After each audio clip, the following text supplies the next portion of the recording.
Thugs attacked a girl in the village, but they didn't know she wasn't alone. On an early summer morning, Sarah woke up in her grandmother Martha's house. Sunlight streamed through the curtains, filling the room with warm light. The girl stretched and smiled, looking forward to another day visiting her beloved grandmother. Martha lived alone in a small house on the edge of the village, surrounded by dense forests. Sarah often came to visit her on weekends to help with the chores and just spend time together. Grandma was already elderly and had poor eyesight, but she still remained cheerful and optimistic. Descending to the kitchen, Sarah found her grandmother preparing breakfast. They settled comfortably at the table, enjoying delicious pancakes and a leisurely conversation.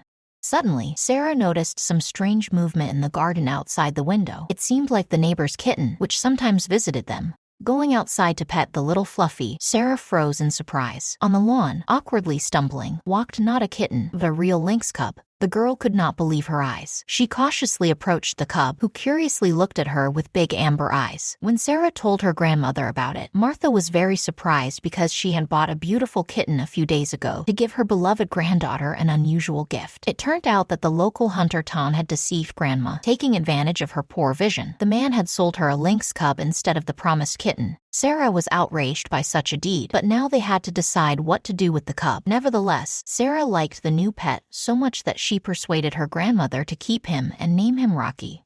The next few days, Sarah and Martha devoted themselves to taking care of the cub. They fed the lynx, played with him, and gradually got him used to the house. Kate, Sarah's mother who lived in the city, was horrified to learn that a real lynx cub now lived at Martha's house. She tried to explain to Martha that keeping a wild animal at home was far from the best idea.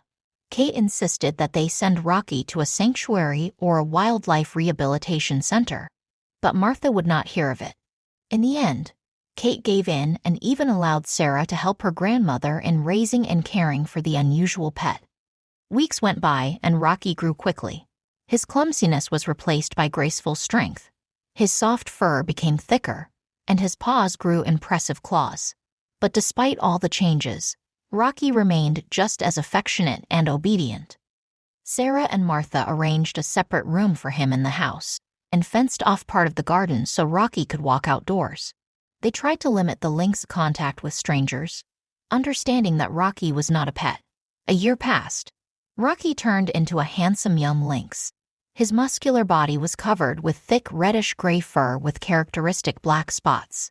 His amber eyes looked intelligent and attentive. Despite his impressive size, Rocky remained gentle and obedient with his owners. Martha often thought about Rocky's future. She understood that sooner or later, they would have to let the wild animal go free.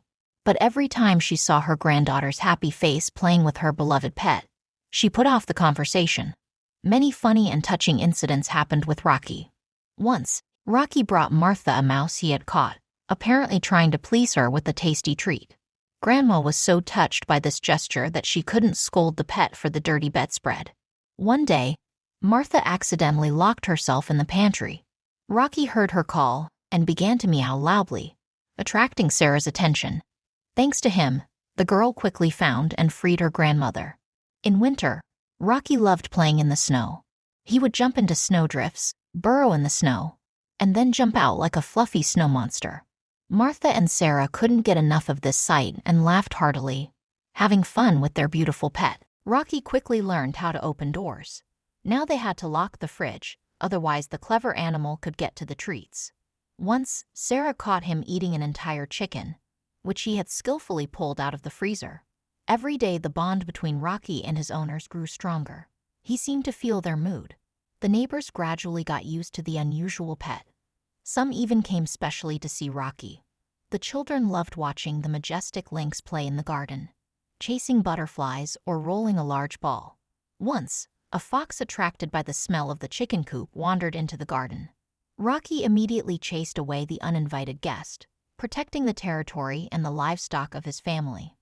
After this incident, the neighbors began to treat him with even more respect. Sarah started studying lynx behavior in the wild to better understand Rocky's needs.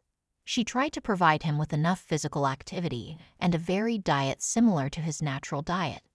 Meanwhile, Martha knitted a warm vest for Rocky for the winter. Although the lynx did not need extra warmth, Grandma insisted on putting it on during particularly cold days.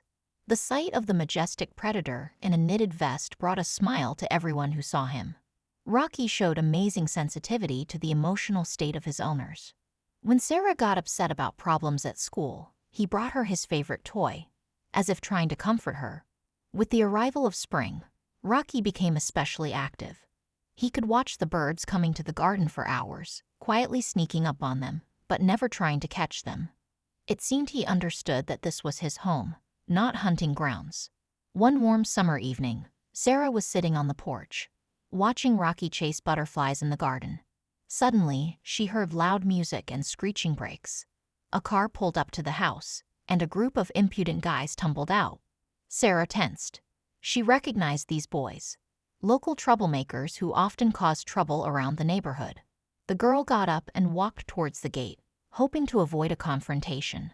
However, the guys noticed the beautiful young girl and immediately started harassing Sarah, trying to drag her into the car.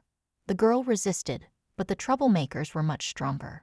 Sarah's heart pounded as the rough hands of the bullies gripped her wrists. She tried to scream, but fear choked her throat. The girl could smell alcohol on the attackers and realized that the situation was becoming more dangerous with every second. Out of the corner of her eye, Sarah noticed movement in the bushes. For a moment, she felt a surge of hope, but then terror gripped her. What if it was the bullies' friends coming to help them? At the moment when Sarah had already given up, expecting the worst, a loud roar was heard nearby, sending shivers down everyone's spine. Rocky jumped out of the bushes, his fur standing on end, and his eyes blazing with fury. The wild animal moved with a grace and speed Sarah had never seen before. His muscles rolled under his skin, and his claws left deep grooves in the ground. The lynx's eyes glowed with rage, making even the largest bully recoil. Rocky's roar seemed to shake the air. Sarah felt the grip on her hands loosen, and she took the opportunity to break free. She stumbled and fell, but immediately felt Rocky's warm body next to her. The lynx stood over her, protecting her, ready to attack anyone who dared to approach. The boys retreated from Sarah in fear. Rocky stood between the girl and the bullies, continuing to growl and bare his teeth. The troublemakers rushed to the car, stumbling and pushing each other. Within seconds, they were speeding away, leaving only a cloud of dust behind. When the dust from the departing car settled, Sarah was still trembling from the fear she had experienced. She hugged Rocky, burying her face in his soft fur, and felt her heartbeat gradually return to normal. At that moment, she realized that things would have ended very badly if not for her faithful friend. Sarah hugged Rocky tightly, thanking him for saving her. This incident strengthened the bond between the lynx and his owners even more.